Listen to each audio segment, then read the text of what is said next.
واللہ ما طلعت شمس ولا غربت. بچہ پیدا ہوتا ہے تو اس کو سب سے پہلے اس کے دائیں کان میں اذان، بائیں میں تکبیر کہتے ہیں، تو پہلا لفظ کیا ہوتا ہے؟ اللہ اکبر. تو بچے کے اذان دیتے ہیں تو سب سے پہلے لفظ کیا ہے؟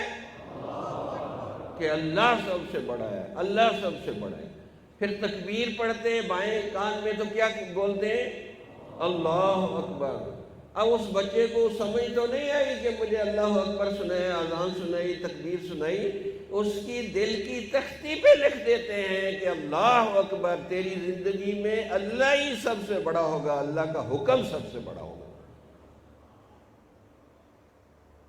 پھر بچہ ذرا بڑا ہوتا ہے تو وہ باتیں کرنے لگتا ہے، تو اس کو باتیں کرنے کا اتنا شوق ہوتا ہے نا کہ وہ بولتا چلا جاتا ہے، بولتا چلا جاتا ہے، نیا نیا بولنا سیکھتا ہے. اب وہ چپ نہیں کرتا. تم اذان آتی ہے تو ماں اس کو کہتی چپ کر، اللہ اکبر ہو رہی ہے،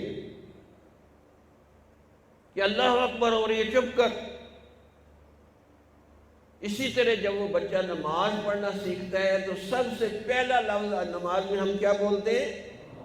اللہ اکبر، کہ اللہ سب سے بڑا ہے. اب ساری چیزیں پیچھے ہٹ جائیں اور اللہ سب سے بڑا ہے، میں اللہ کی عظمت و کبریائی کو سجدہ کروں گا. نماز میں بہت سی نیتیں ہو سکتی ہیں کہ میں اللہ کی بندگی، عاجزی، انکساری، آہوزاری کی نیت سے نماز پڑھ رہا ہوں. اسی طرح اللہ کی عظمت و کبریائی کو میں سجدہ کر رہا ہوں، تو اس کو بندے کو بہت کم وسوسے آتے ہیں. جتنا آپ نماز میں اللہ کی عظمت و کبریائی کو سوچ کے سجدے کریں گے، اللہ اکبر سوچ کے کہیں گے، تو انشاءاللہ اتنے زیادہ آپ کے وسوسے کم ہو جائیں گے. تجربہ کر کے دیکھ لیں. اور نماز بھی اللہ کی عظمت و کبریائی ہمیں سکھاتی ہے. اگر اللہ اکبر آپ سوچ سمجھ کے پڑھ لیں 30-40 سے اس کے نمبر آ جائیں. اسی طرح سبحان ربی العظیم، یہ بھی سوچ سمجھ کے ذرا پڑھ لیں کہ میرا رب بڑی شان والا ہے اور بڑی عظمتوں والا ہے. اسی طرح سجدے میں سبحان ربی الاعلیٰ، کہ میرا رب بڑی شان و شوکت والا ہے اور بڑی عظمت و کبریائی والا ہے.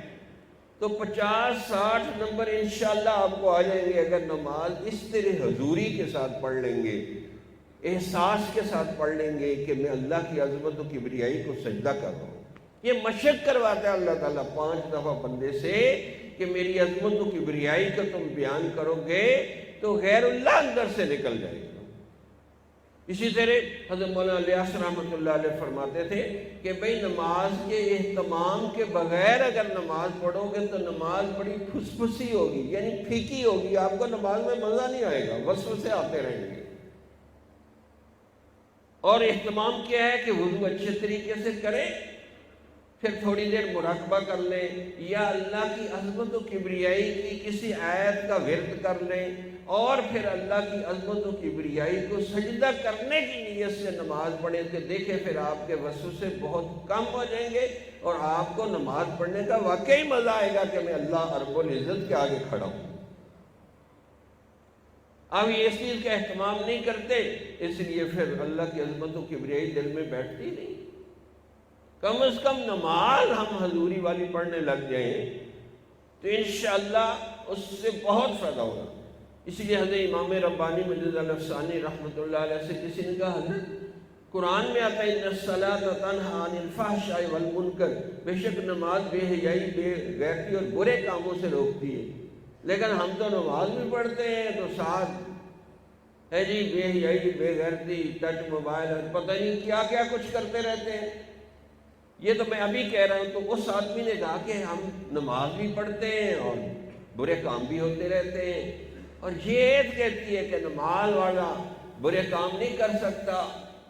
تو حضرت نے فرمایا کہ اگر 100% صحیح حضوری کے ساتھ، تعدیل ارکان کے ساتھ، خشوع و خضوع کے ساتھ 100 نمبر والی نماز پڑھیں گے تو 100% جو ہے آپ گناہوں سے جان بچ جائے گی.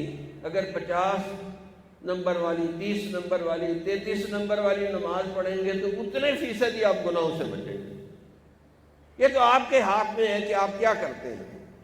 تو اس لیے نماز کی روح یہ ہے خشوع و خضوع، اور خشوع و خضوع تب پیدا ہوگا کہ غیر اللہ نکالیں گے، اور غیر اللہ تب نکلے گا جب اللہ کی عظمت و کبریائی کا استحضار ہوگا۔